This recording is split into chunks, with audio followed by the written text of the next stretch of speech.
What's up, Eagles fans? Welcome into the All-22 review. I'm Fran Duffy, and today we're going to look back at last Thursday night's win over the Houston Texans, and we're going to start on the offensive side of the football. How about the hometown hero, Jalen Hurts, going back to his hometown of Houston Texans? He completes just under 78% of his passes, over 240 yards, and a couple of touchdowns. I thought Hurts and the Eagles offensive coaching staff put together a really good game plan attacking Houston's zone-heavy coverage. Here are a couple of my favorite throws.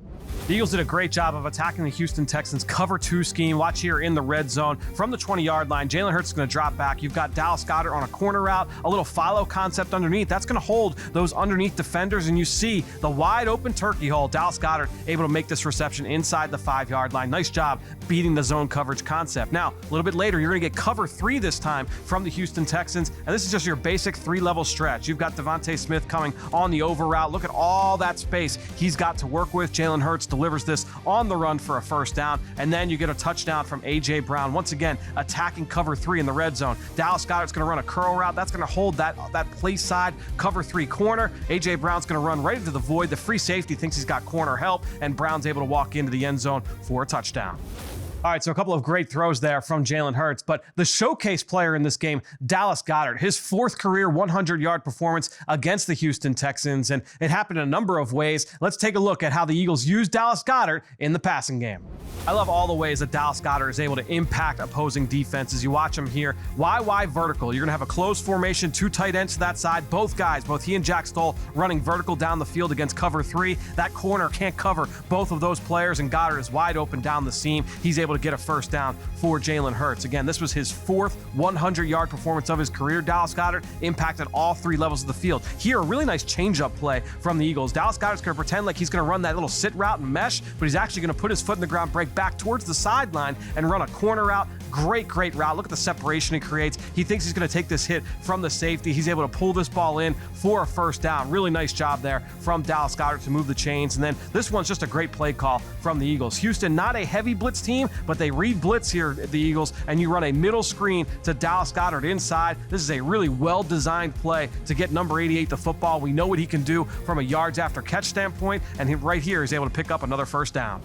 And we know what Dallas Goedert is, not just about what he does with the ball in his hands, but also as a blocker. A number of really impressive blocks here for the Eagles in their multiple run schemes. Let's take a look at how Dallas was able to win at the point of attack.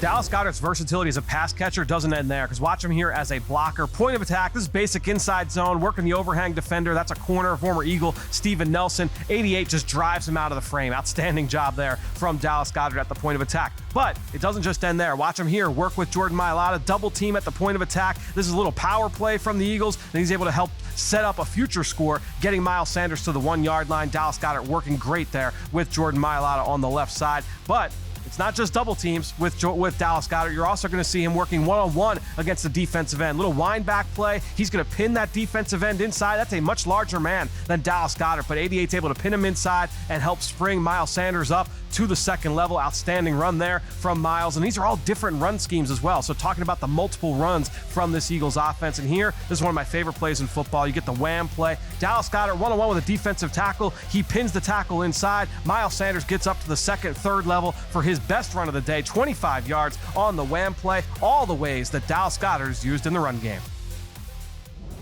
And we know with the Eagles, the RPO game, just a huge part of what they do offensively. They actually ran a lot of the same RPOs over and over here in this game, and one of them led to a touchdown in 2 different ways. The Eagles are one of the best RPO teams in the NFL. 4th and goal here early in the game, 12 personnel on the field. You're going to get Dallas Goedert in return motion. You're going to get inside zone to the left, and you're going to get Goedert running to the flat on the right side. A little bit of a slide route here, pretending like he's going to block that DN and then releasing to the pylon. But here, Jalen Hurts is able to just hand this ball off, and Miles Sanders walks inside. But fast forward to later in the game, same part of the field. This looks like the same exact play. 12 personnel, you get that return motion. Now Dallas Goedert is going to do the same exact thing. You're going to have inside zone to the left. That's with Boston Scott in the backfield. Dallas Goedert, he's going to act like he's going to block that DN, release to the flat. Here, Jalen Hurts makes his read, and it tells him that he's going to make a pass. He delivers the ball to Dallas Goedert on the nose for a touchdown. All right, so transitioning over to the defensive side of the football, Javon Hargrave, what else can you say? 5 sacks in 5 days for number 97, a 3-sack performance against the Texans, a career high for Javon Hargrave. And one of the things that really stands out to me, not just with his ability to win with his first step, but his second step. Maybe a little confused there? Let me show you what I mean.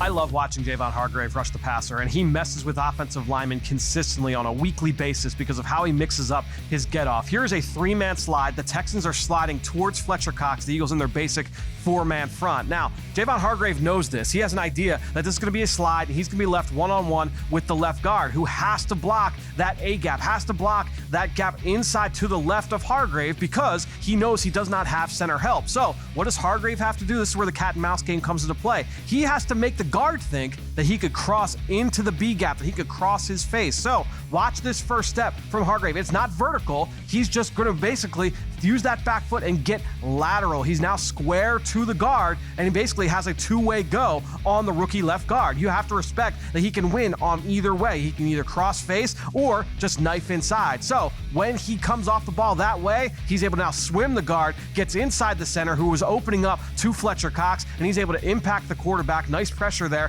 from number 97. This is something we've seen from Hargrave over the course of his career. I saw it on the tape against when he played for the Steelers as well. He has been so good at setting up offensive linemen and reading protection schemes all throughout the course of his career. Now, let's go to his first sack of the game. This is a 5-man front, so it's straight one-on-one battles across the board. Hargrave's one-on-one with the center, and again, you see that first step. It is not vertical. It is instead going to be basically a lateral step where now the center has to respect this could be a 2-way go. Is he going to cross my face and work to his left, or is Hargrave just going to knife inside to the right? Well, watch Hargrave here. He's going to get inside the pads because you saw that center kind of rock back and forth, open up his chest. Hargrave works through that, gets the quarterback off his spot, and then thanks to the coverage on the back end, he's able to clean this up for a sack. So you get the start and the finish there from number 97, his first sack of the night. Now, let's go to a little bit later. This is from your basic 4-man front. You're going to see Hargrave fly off the football. That's a vertical first step. Look how much ground he gains off that first step. He catches the rookie left guard, Kenyon Green, and he's able to get inside. This is a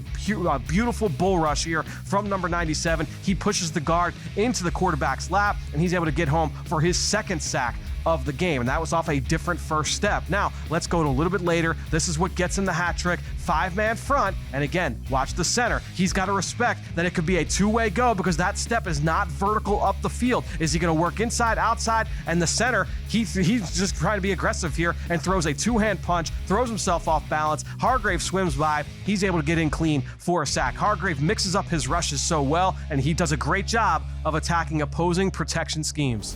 All right, so 3 sacks for Hargrave here in this game, but as we know, the rush helps the coverage, and coverage can also help the rush. Let's take a look at the back end of the Eagles' back 7 on a couple of those Hargrave sacks.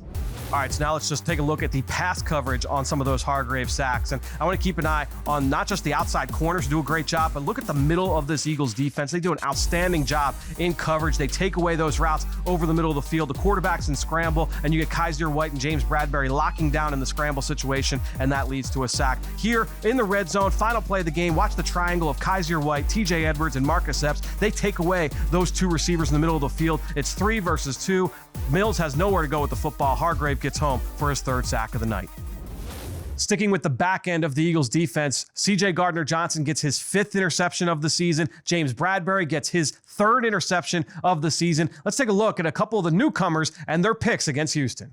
All right, let's take a look at the 2 picks here from the Eagles defense. 3rd and 6 in the second half, and you watch CJ Gardner-Johnson at the bottom of the screen. The Eagles are in cover 4, all right? So you have quarters coverage from the Eagles. Now, against a 3-by-1 set, 3 receivers to the top of the screen, CJ Gardner-Johnson is going to be watching to that side, and he's responsible for the most dangerous man. Brandon Graham comes free. Fletcher Cox is able to impact the quarterback. So this is going to be an errant throw, but just watch CJ Gardner-Johnson. He picked up the most dangerous man from that side and makes a play on the football. We'll take a look at this from the end zone angle because, yeah, they busted the protection a little bit, Houston. So BG comes in clean, but watch number 91, Fletcher Cox. He drives the center back into the pocket. He helps constrict this and make this an errant throw. But CJ Gardner-Johnson doing his job there as a quarter safety. Late in the game, this is the final defensive play. Houston trying to drive and make this a 1-score game. It's 3rd and a mile. James Bradbury playing off coverage. He's going to watch this the entire way. This is the benefit of playing from depth, is that you can see this receiver through the throw, and he's able to make a play on the football. football, easy pitch and catch, and Bradbury able to seal this victory for the Eagles.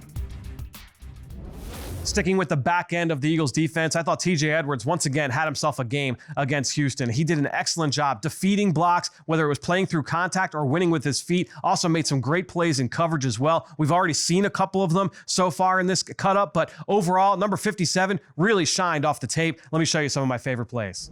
TJ Edwards is playing some of the best football of his career, and I love him playing through contact in all phases of the game. You see him here playing sideline to sideline, beat the crack block here, get to the football, get back square, finish one-on-one inside the 5-yard line for a stop. Here, watch him play downhill, defeat the tight end block, always square to the line of scrimmage. Watch how heavy his hands are on contact, defeats the block, is able to get home for another run stop. Really good job playing downhill from TJ Edwards, but he's not just beating blocks with his play strength. Watch him beat this block from the left guard with his feet, again, getting back square to the line of scrimmage and finishing one-on-one in the hole. Then, you see early on in the second half, TJ Edwards reading this play action fake, gets back underneath it, is not fooled by the run action, takes the slide route, and makes the stop one-on-one in the hole for no gain. Great job there from number 57. And then we always talk about how underrated he is as a pass coverage defender. Here, he's going to read this throwback wheel route as well as you can ask him to, and he does a great job recovering, getting back to the catch point, raking his hands through, and getting the ball on the ground. This play came back due to an offensive penalty, but just a great play